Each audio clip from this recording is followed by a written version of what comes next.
Salutare! Suntem în a doua zi, adică duminică. Cred că este, cât e? Ora 3 și 12, 2 și 12 este ora locală.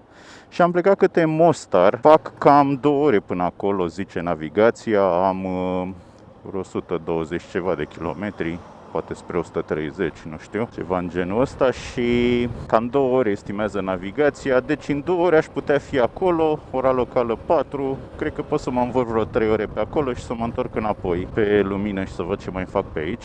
Înțeleg că e un orășel mic, ca Sighișoara noastră, ca să zic așa, poate mă înșel. Este un pod celebru acolo, Stari Most se numește, un pod de piatră foarte frumos. Ăla vreau să-l văd și orașul vechi, în principiu. Și cam atât. Deocamdată sunt încă acum plec din Sarajevo, după cum se vede, e foarte frumos. E cam închis totul astăzi, pentru că e duminică, dar în bazar toate sunt deschise. Cum am spus, aceasta este a doua zi, deci continuarea călătoriei mele la Sarajevo. Primul episod îl puteți deja vedea pe canal.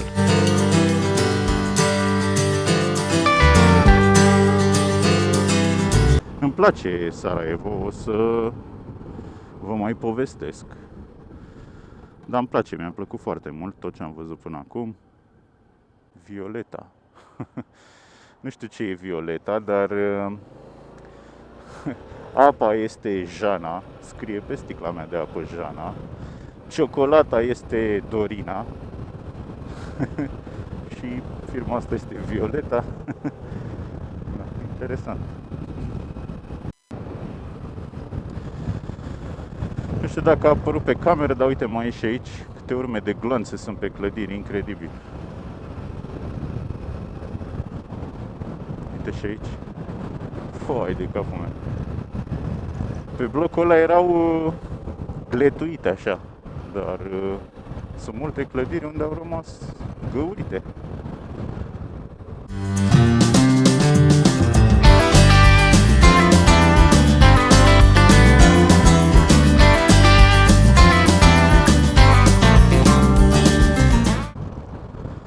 Foarte mișto orașul, foarte, foarte mișto. Eu zic că merită măcar 2 zile venit și văzut.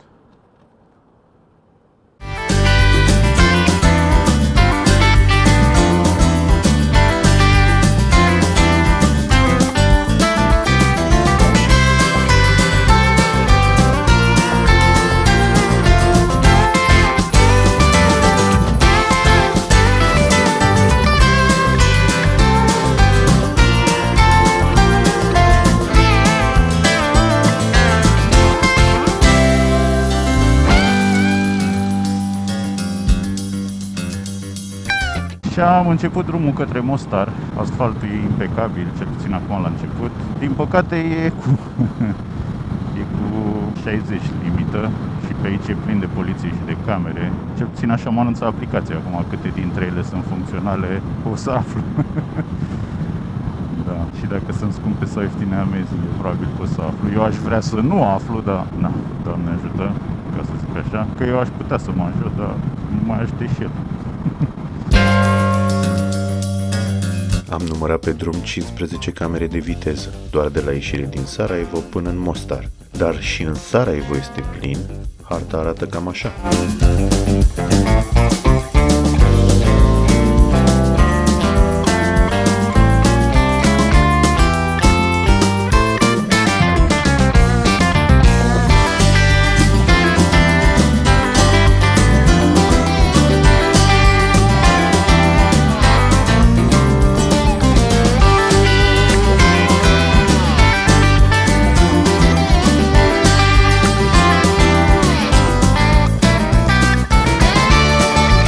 Moto atenționează când te apropii de o cameră fixă de viteză și îți arată și viteza maximă admisă pe sectorul respectiv.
Dacă s-ar fi putut, aș fi mers ca Fabio Quartararo pe aici, dar nu arăt chiar atât de bine.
Finally, nu mai ajungeam odată. Lung mi s-a mai părut. E foarte aglomerat drumul. Sunt și tiruri pe drum. Foarte rău. Probabil de unde se merge încet. De m-am plictisit așa și de căldură. Sau mă rog, m-am plictisit. Vorba vine că nu m-am plictisit așa, peisajele sunt mișto. Dar parcă luam mult așa, nu mai ajungeam odată.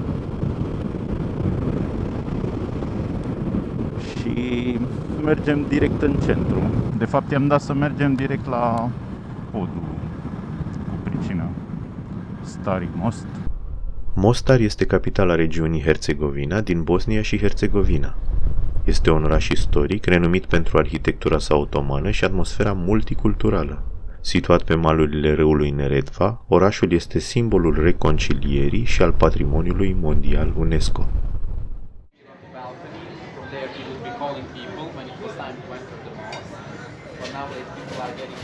Aici ne aflăm în centrul vechi, o zonă pietonală cu străzi pavate, plină de ateliere de artizanat, precum cuprul în bazarul Kujundžiluк și restaurante tradiționale.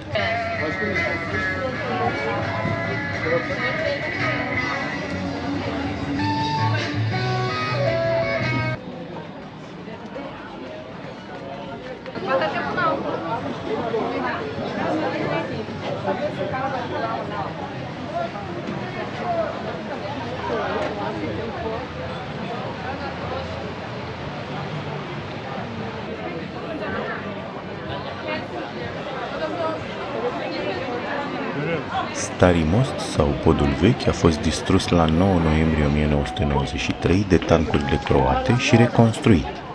Acest pod de piatră din secolul al XVI-lea este inima orașului. Tradiția locală a săriturilor de pe pod în apele reci ale Neretvei rămâne o atracție spectaculoasă pentru vizitatori.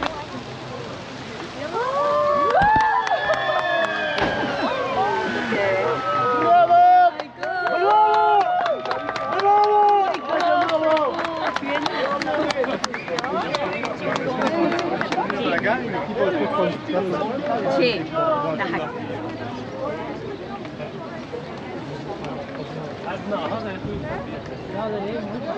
Everybody give some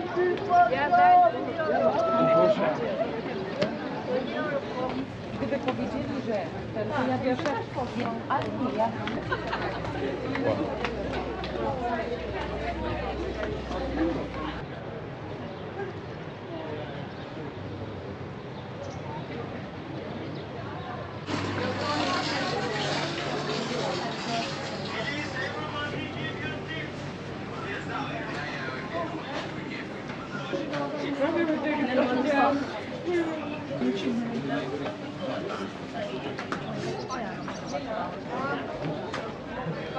Jeg har ikke brug for det. Det var bare dejligt rent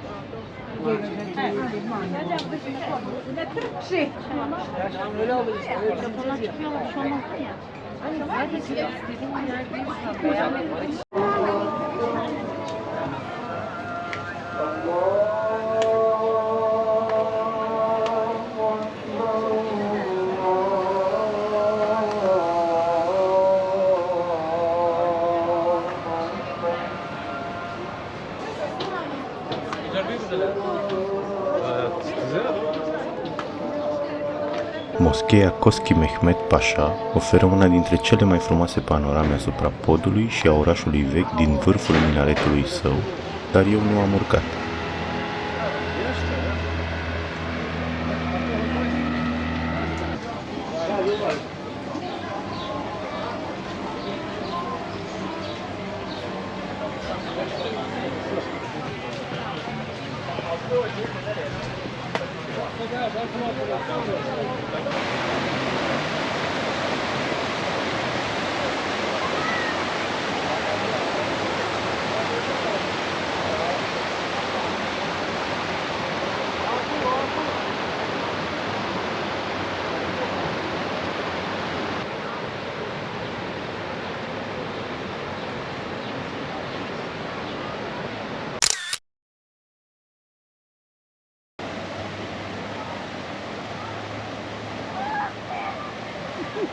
Fata în tricou verde s-a blocat total de panică pe această scântură și nu s-a mișcat până nu a venit un cavaler să o ajute.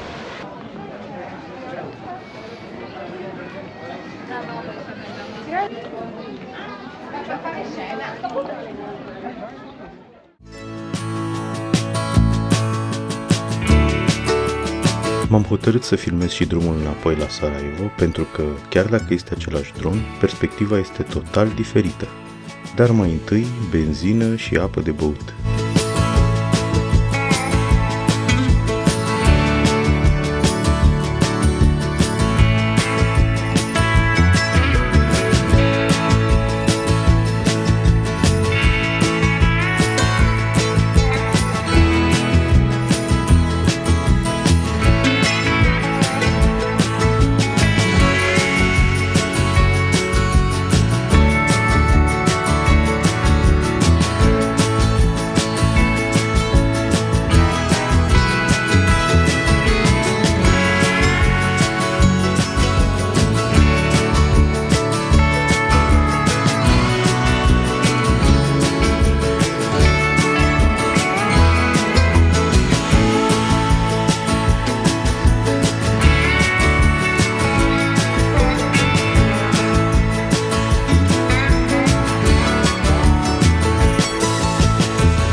Dacă urmăriți cu atenție, o să observați că peste 90% din motocicliștii care m-au depășit pe drumul de întoarcere aveau numerele de înmatriculare măsluite, fix pentru a fenta zecile de camere de viteză de pe drum.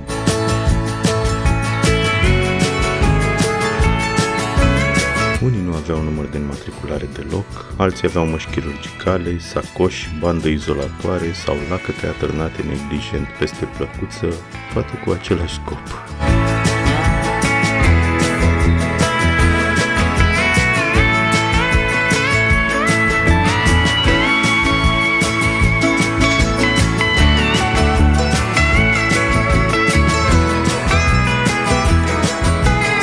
Dacă ați ajuns până aici, v-a plăcut filmul, dați-mi un like, lăsați un comentariu, abonați-vă la canal, dați click pe clopoțel și faceți un share la film cu prietenii. Mi-ar ajuta canalul foarte mult, iar eu v-aș fi recunoscător. Mulțumesc! Ciao, ciao!